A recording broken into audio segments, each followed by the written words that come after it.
it's my honor to be here to give this give a contribution to your seminar in this special season. Okay, today is Thanksgiving, so okay, thanks all the friends with a couple of years so careless and support.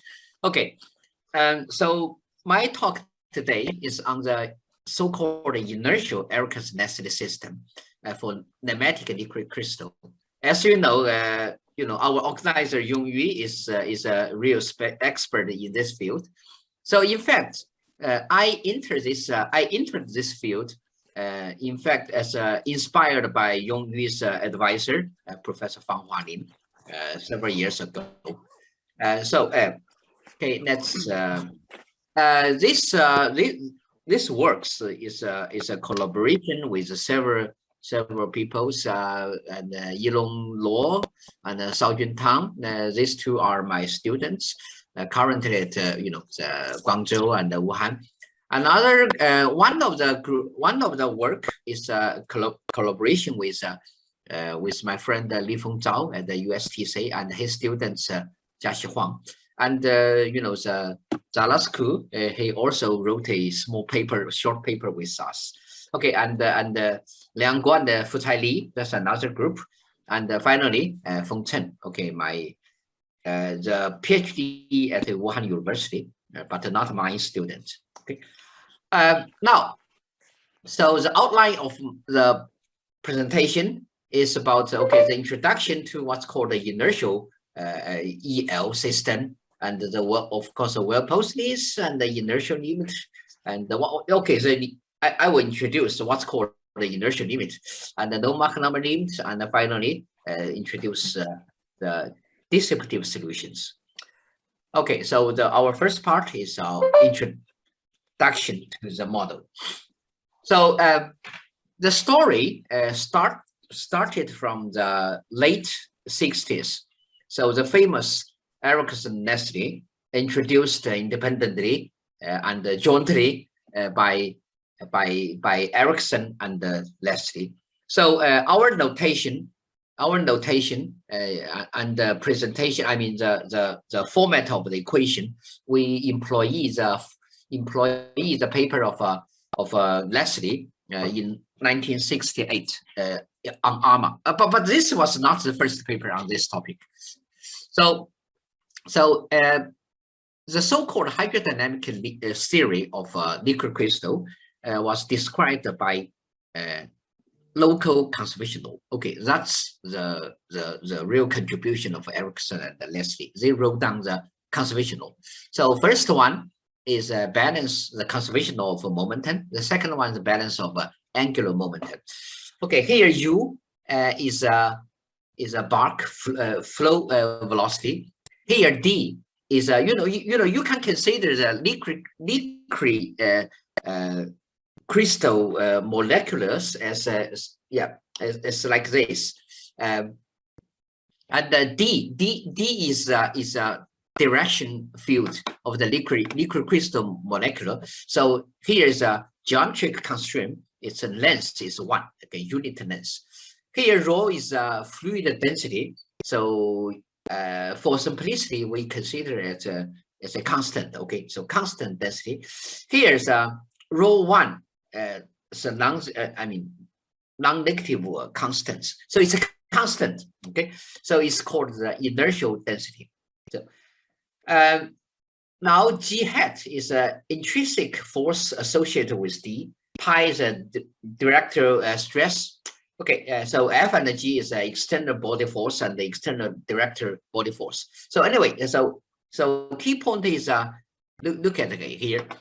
So A is rate of strain tensor, the symmetrical part of the grade U, and B is a skew symmetric part of the strain tensor rate. Here omega is a material derivative of D. N is omega plus BD. Here it's called usually it's called the Odoroid derivatives, rigid rotation part of the director, changing rate by the fluid vorticity. Now, of course, as any equations coming from fluid from mechanics, so we have to specify the constitutive relations. Here, the constitutive relations for G sigma hat pi and the G is like this. It's I will introduce in the next slides. Because of the constraint D, the length of D equal to 1. So we have some Lagrangian multiplier gamma, okay, which will be later on. Here W, okay, see here. So I specify in the constitutive relation. Here's the energy W. Usually we take this. It's called the Olsen-Frank energy functional. So this is the format.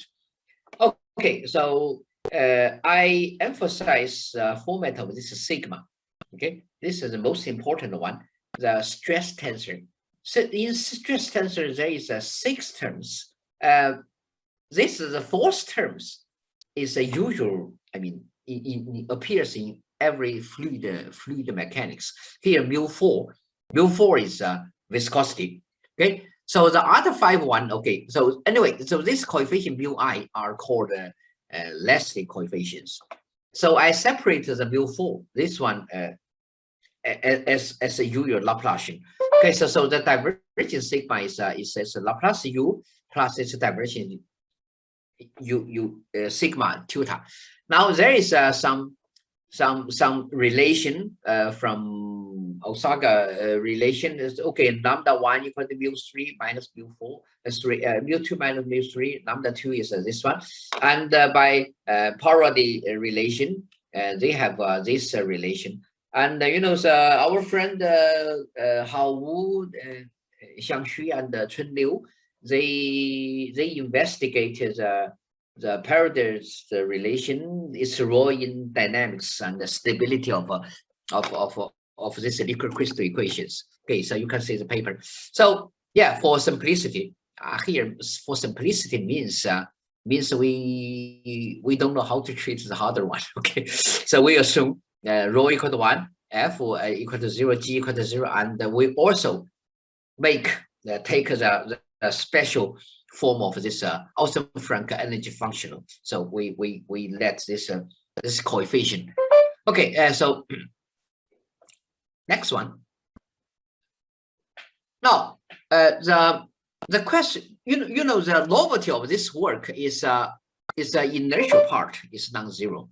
So how it come from, or you can ask this question: is this necessary to make it a non-zero? Okay, so the derivation of the dynamical equations are proposed by Erickson and Frank Leslie, and started from the energy balance. Okay, here's the energy, and here's energy dissipation rate, and with boundary term. Here's a Laplace. Here is not the Laplacian, and you call the dissipation functional, and the W the Olsen-Frank energy. You know, concerning this inertial constant rho 1, Frank and Leslie in 1978 stated the term involving sigma presents the rotational kinetic energy of the material element, and therefore sigma is an inertial constant, while this contribution to the kinetic energy is undoubtedly negligible in most circumstances. So that's why means rho 1 is set at 0 in most cases. And here we return it in the general form, which follows, since it could conceivably make the non-trivial rho when the anisotropic axis with some sense. I gave a talk 2 years ago at Cambridge, and in the audience there is the John Ball, okay, the giant of this field, and he said, okay, he said, what does he say? What did he say? He said, I mean, he means Leslie. Okay, the John Ball said, what did Leslie say? He said, okay, conceivably play a non-trivial role. So who knows? Okay, that's his challenge to our model. Now I response to his question in the following sense. You know, based on the theoretical analysis, Ericus and Nestle, and you know, in particular on the twisted wave, you know, a few Chinese physicists, they really did some experiments to verify the existence of the solution to the inertial Ericus and Nestle system. You know, that means that when rho 1 is strictly greater than 0, and the solution in some sense is called this twisted wave, and this physicist did experiment to find these waves. Okay, so it's a wrote a paper and published on PRL, like early 80s, experiments on direct waves in nematic and liquid crystals, and this this experiments are done by Gordon Zhu, okay, at Tsinghua University. Notice at that time there was no department of physics in Tsinghua. They just called the department of fundamental courses. They just teach course, okay. Now, okay, this is hardcore, okay. We are PD guys, so we call, okay, what's the equation? So after this simplification and yeah, so to make the special form of Austen-Frank, and the coefficient was simplified. Okay, so finally this form. So we call the Ericus Nestle's inertial one. So sometimes we call the hyperbolic liquid crystal model. So the first one is you know, here is this is a usual incompressible Navier-Stokes, and with external force, and force at the two terms. This is a negative divergence. This term. Another one is a divergence of a sigma tilde. Remember, sigma tilde is that 5 terms. Okay, I said another term is just mu4 Laplacian mu, and here D, we have a new equation. D is you know, length 1, and the dynamics of the direction of a molecular liquid crystal molecular. Here, rho double dot means double material derivatives. Okay, and with constraint D, the norm of D equal to 1. With a Lagrange multiplier, okay, because this constraint gives a Lagrange multiplier with this very special form. This special form is highly nonlinear. Okay, and the 2 initial data.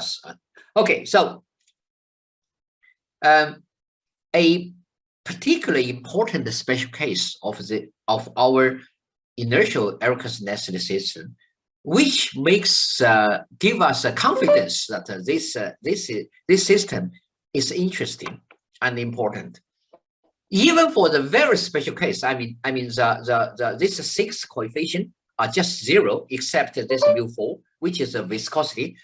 Divergence, this sigma tilde just 0. Okay, this which immediately implies lambda 1 and 2 are both 0. So the system in the previous slides reduced to this model, which look at this, which is simply the incompressible Navier-Stokes system coupled with a wave map to S2. Okay, of course, it's a wave map with some damping terms. Okay, so think it this way.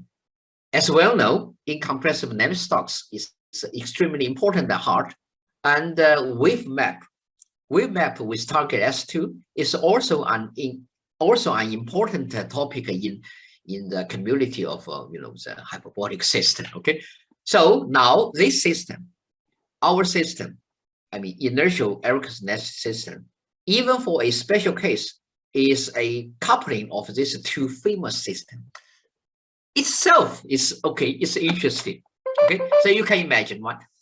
So even for the D, if the D is a constant vector, so then you satisfy the standard Navier-Stokes. And if even U equals to 0, D is called a twisted wave. Okay, note here does not mean mu U equation vanish, because there is a you know, even U equals to 0, so this term vanishes, but the grade P is here. grad P equal to negative divergence system. Okay, it's not zero. Okay, not vanished. So the solution of this case is called twisted wave, and the experiments I mentioned before is to verify this solution experimentally. Now next one. So if okay, let's review some history. If the rho 1 equal to 0 and the lambda 1 equal to -1, so this reduced to the parabolic Arrow-Catanese system. This one is started from the work of Fang Hualin in middle 80s. And okay, he started his first contribution is a static and not a static one, which is called Olsen-Frank model. And after that, he considered Gens-Berlanda approximation, and with Chun Liu, in his PhD thesis at Crown, they considered partial regularity and the regularity. And after 10 years, they came back to this field again, and they investigate the global weak solution, but with some assumption, with at most a finite number of singularity, a 2D. Okay, Fang Hualin, another guy is now is in Guangzhou, and here this one is Changyu Wang, and Ling and Changyu Wang, they also consider 3D case. And published on CPAN. Okay, they consider this a simplest one. I mean, without a D, double dot D, and yeah, this is without a sigma tutor. But I can say even for this simplest model, the result is not complete. Even for global weak solutions, still not solved at all. Okay. Even for their work, they have to make assumption to exclude the hardest singularity one. Okay, now for rho 1 greater than 1, so this is called hyperbolic model. This is also inertial Arrow-Catanese system. There are some very few analytic work for general model, except for very special one, U equal to 0 and 1D. Even this simple case is very subtle. This is work. Okay, here is the previous. I just here because of time limited. I just skip some of them. So I only mention the work of Yu Xizhen and Pin Zhang. They made a 10 years effort to work on this case, special case. I mean, U equal to 1 and 1D, and they call this equation. They call it a variational wave equation. Okay, they work on this for 10 years. Okay, one paper per year almost. Okay, now it's difficult for general model because one of the obvious difficulty is it involves the double material derivatives. Here, double material, you think of this form is horrible. You know, the double derivative and the nonlinearity and this one. Okay, and the most troublesome part is the Lagrange multiplier gamma, which generates the high derivative. If you consider the more regular solutions with high derivatives, it's even hard. Okay. Now, and I just introduce there is in Q tensor framework Chensen model. Okay. Yeah, these two guys are working in Hong Kong, right? Okay. Pinson. This is a Pinson. Yeah. Anyway, this called inertial model. My student Yang Junma, he did some work on this. Okay, now the story. Here's the story. In 2016, Dana and Zalascu, they made a step to prove global existence and uniqueness, but of course a small initial data for Chensen model with some of course technical assumption. And they also discussed a class of global twistor waves. Okay, and later on consider some distributive solution one. Okay, so my student Yang Junma made some progress on this direction. Okay, anyway, so what's their contribution? Their contribution give us some confidence that there is some way to treat to second material derivatives. So this is a work. So that's the part, the place where we start. Okay, we think, okay, now they can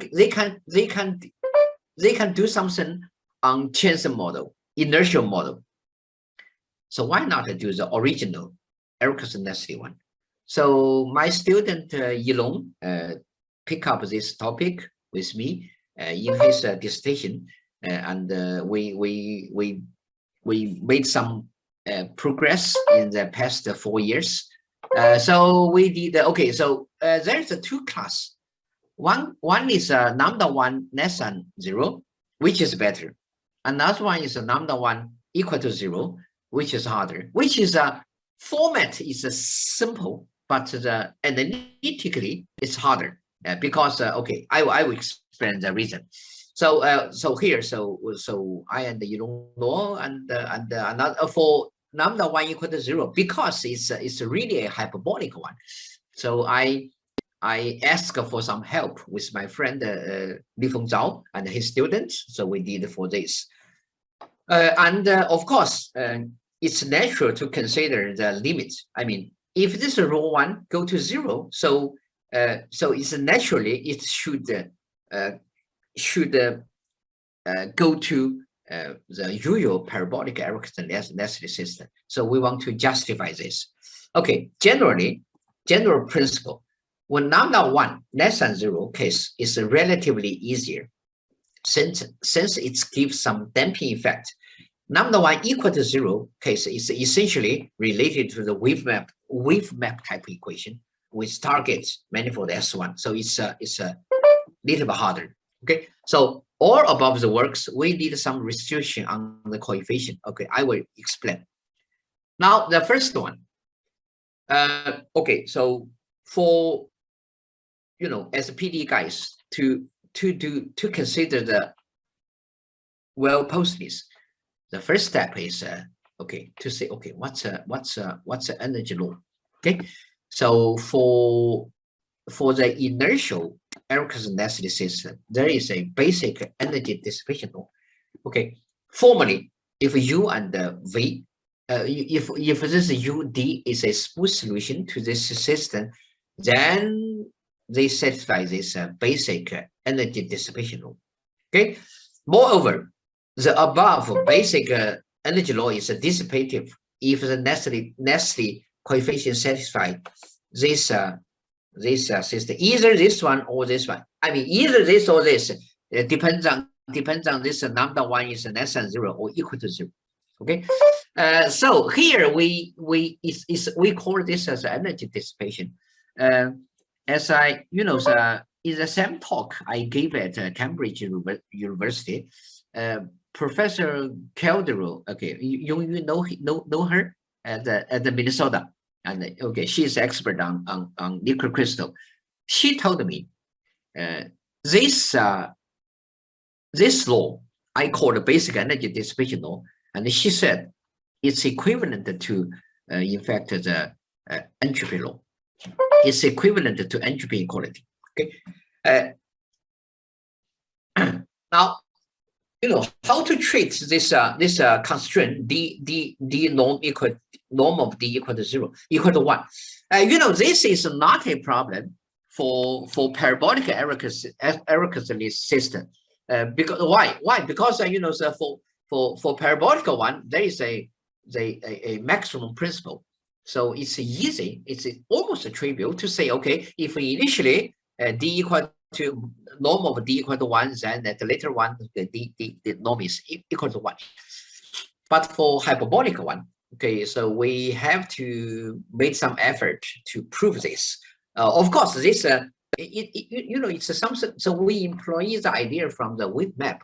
Wave map is also encounter this one, right? Okay, if originally D is on some manifold, we expect that at a later time the D is also on some manifold. Okay, here's this manifold is S2. So we prove this. If U and D is a classical solution, then if the norm of D equal to 1, so it's a Lagrange multiplier, must be this form. Conversely, if gamma is this form, we have this property that if D initially this constraint, then later on is also 1. Okay.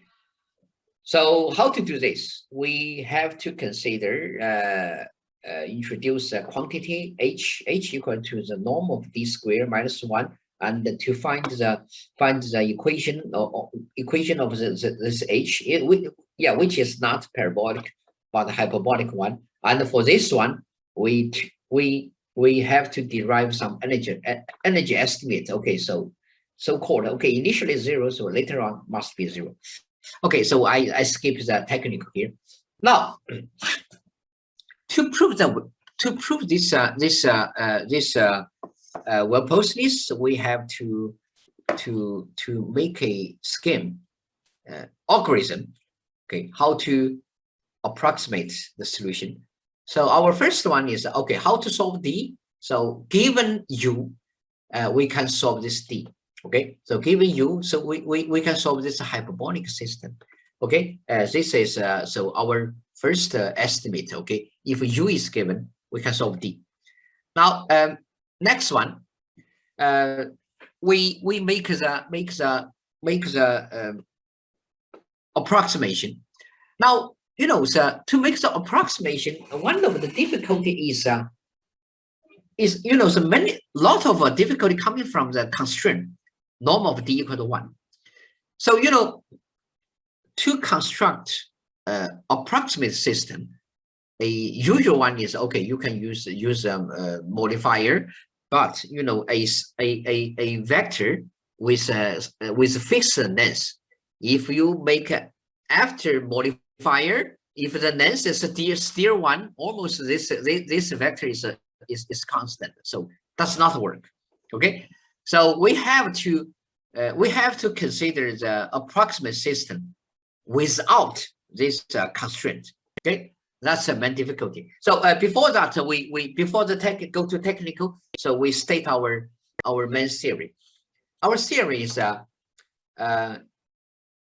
under the assumption of the Leslie coefficient.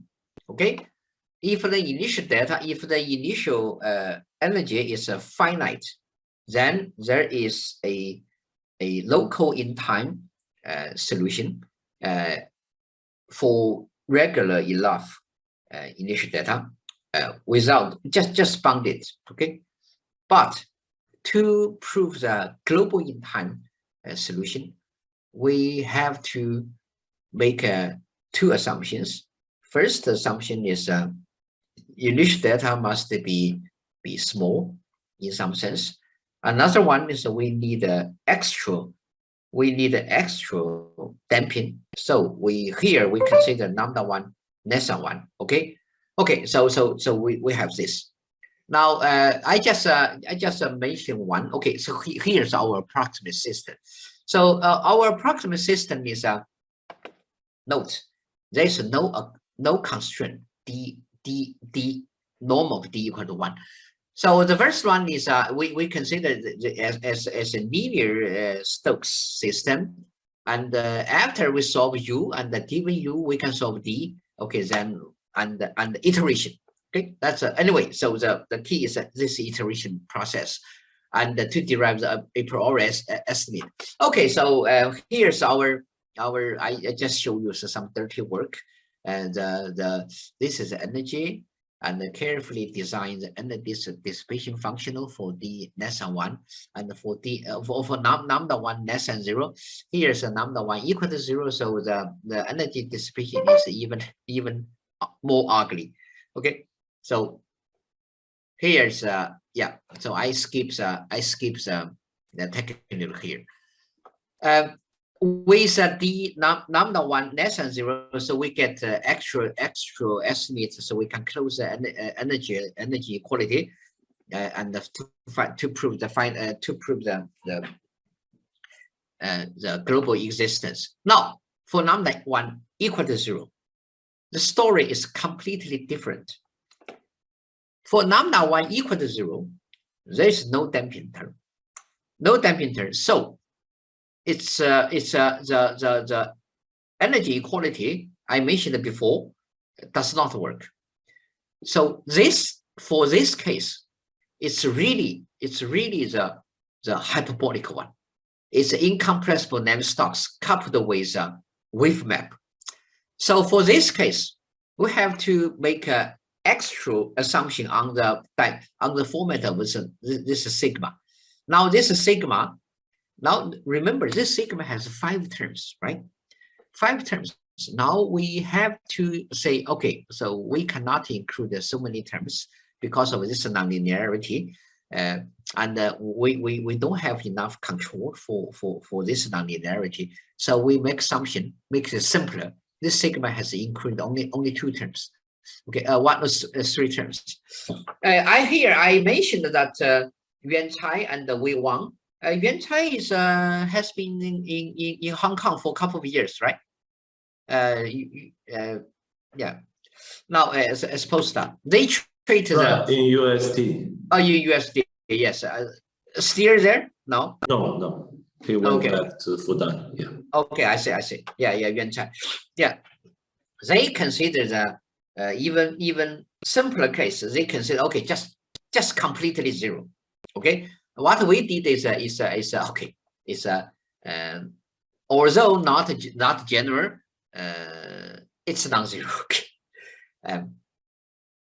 Now, to consider the hyperbolic one, we have to to make the method of the vector field method, and to construct the very special vector field. Okay, anyway, this is a thing. Here's our result with Huang and Luo and Zhao. Okay, again, we make a further assumption on this one coefficient.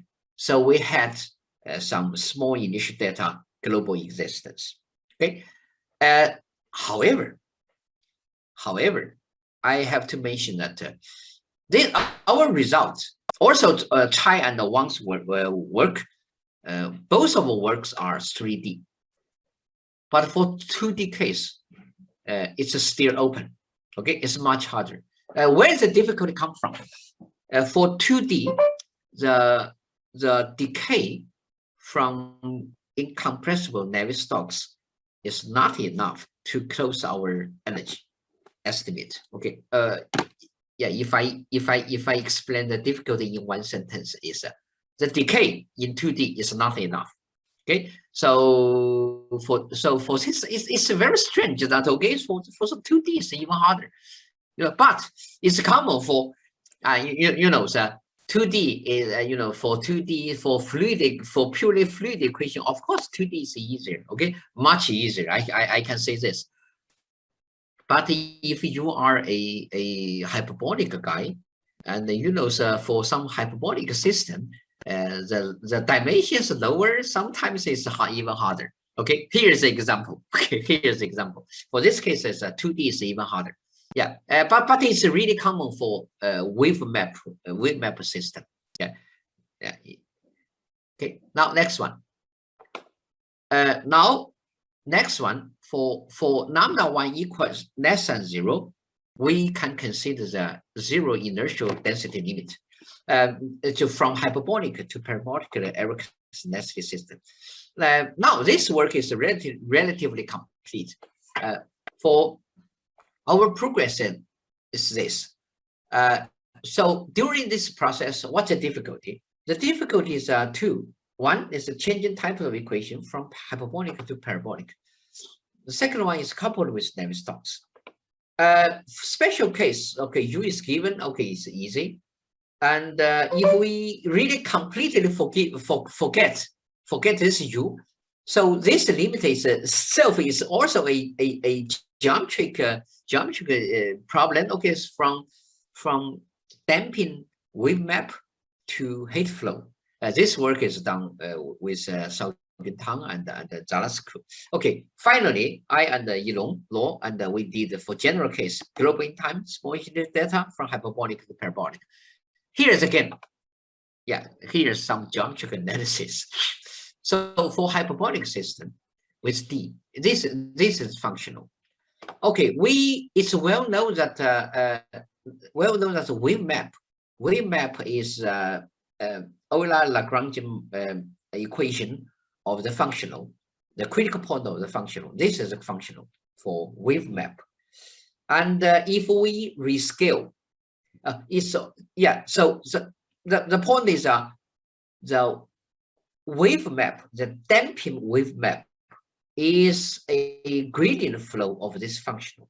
Okay, and if we make some scaling law, I mean here is a scaling, here's scaling, make this scaling the parabolic scaling.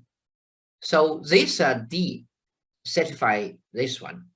Now, formally, let epsilon go to 0. It will go to heat flow from Rn to S2. Okay. Now the question is how to justify this. Okay. So that's our work.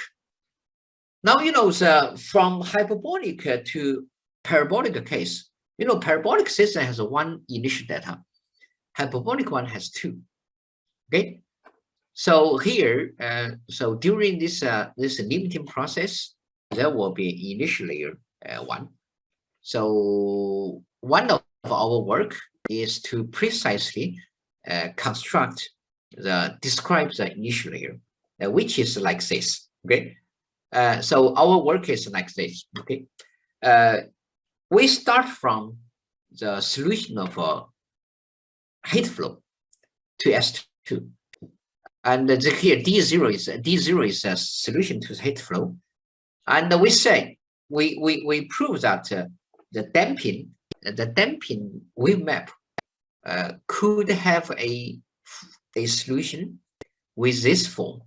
This form has 3 terms. One is heat flow. One is initial data, initial layer.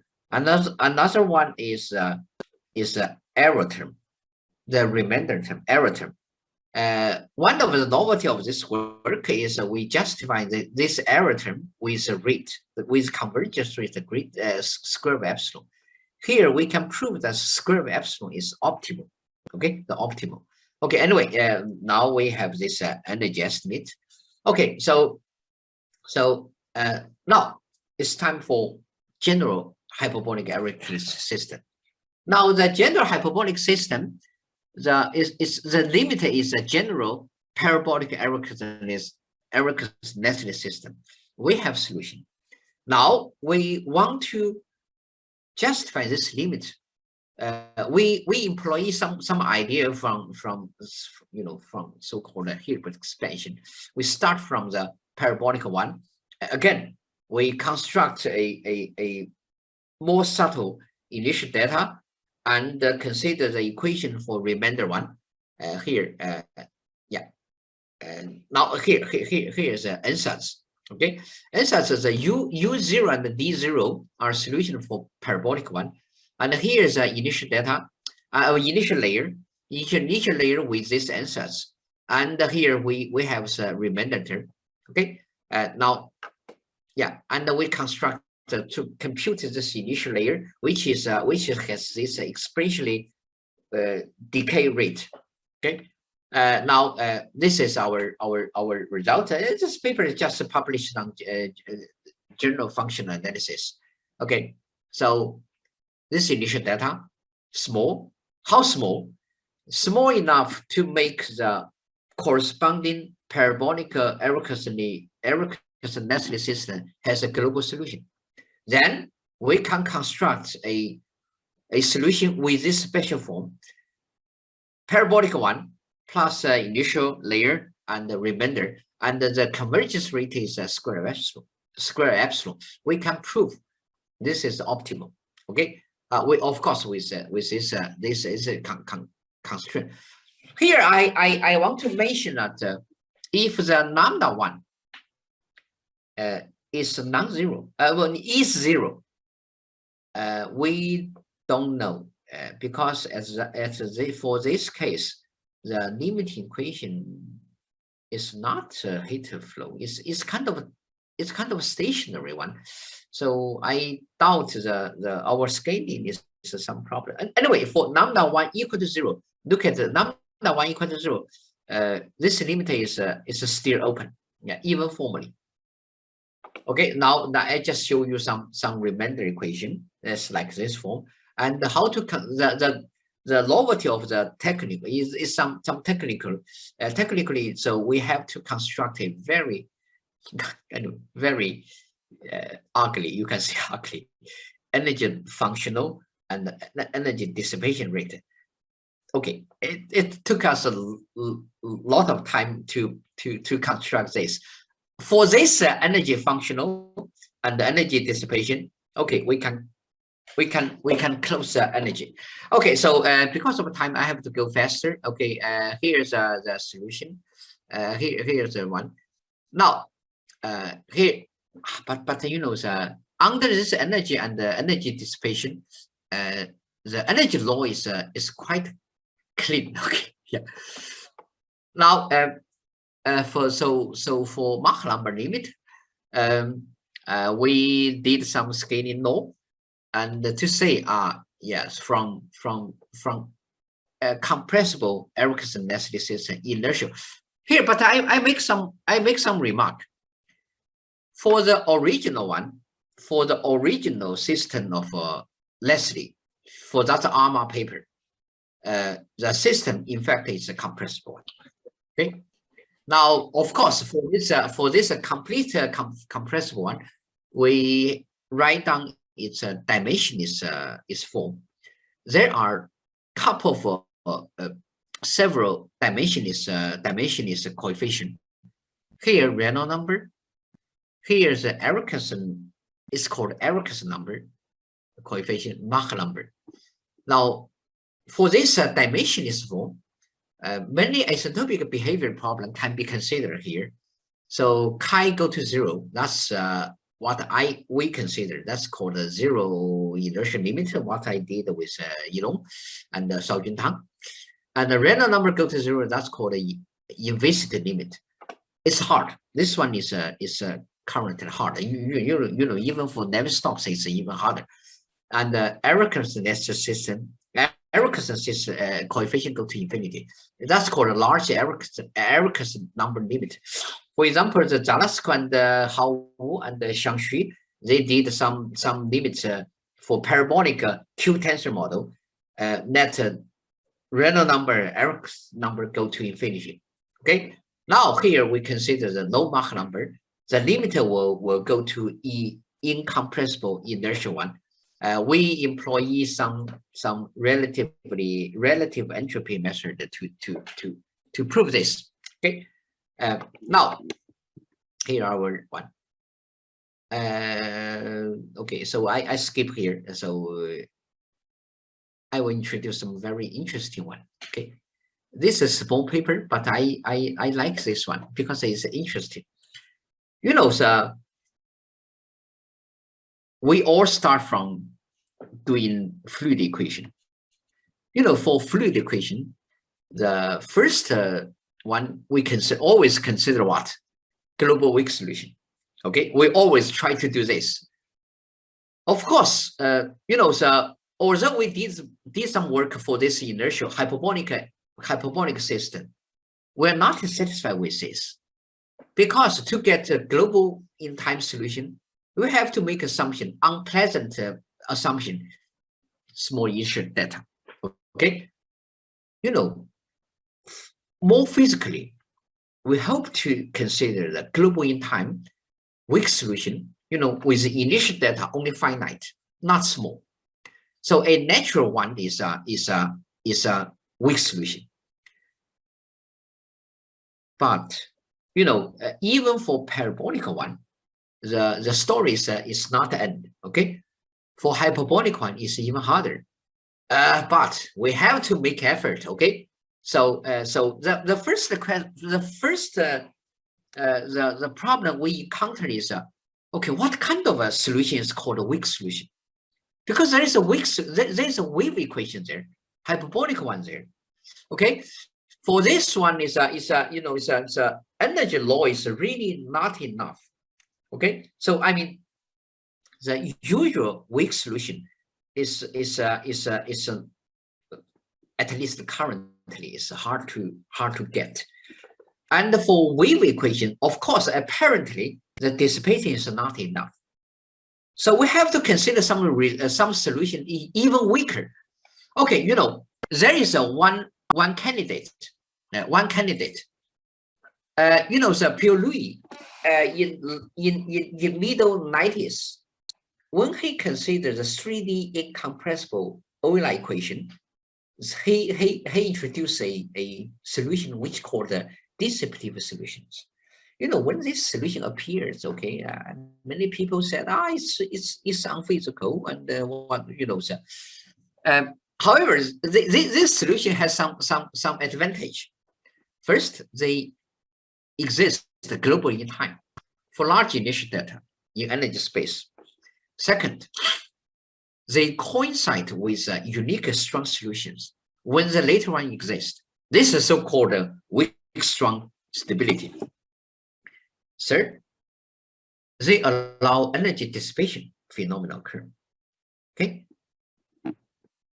there is one thing happens to support Pierre-Louis solution. You know, in 2003, Sermon, she rigorously derived the dissipative solution of a 3D incompressible Euler system from renormalized solution of a Boltzmann equation. Okay, this is very strong support to Pierre-Louis the dissipative solutions. Now we are inspired by this. We are inspired by this parabolic this dissipative solution. Now we consider our one. However, for simplicity, our first step is consider Ginzburg-Landau approximation. Okay, you know, we don't consider the d equal to 1. Okay, so for Ginzburg-Landau approximation hyperbolic system, we did this. Okay, that's my work with Feng.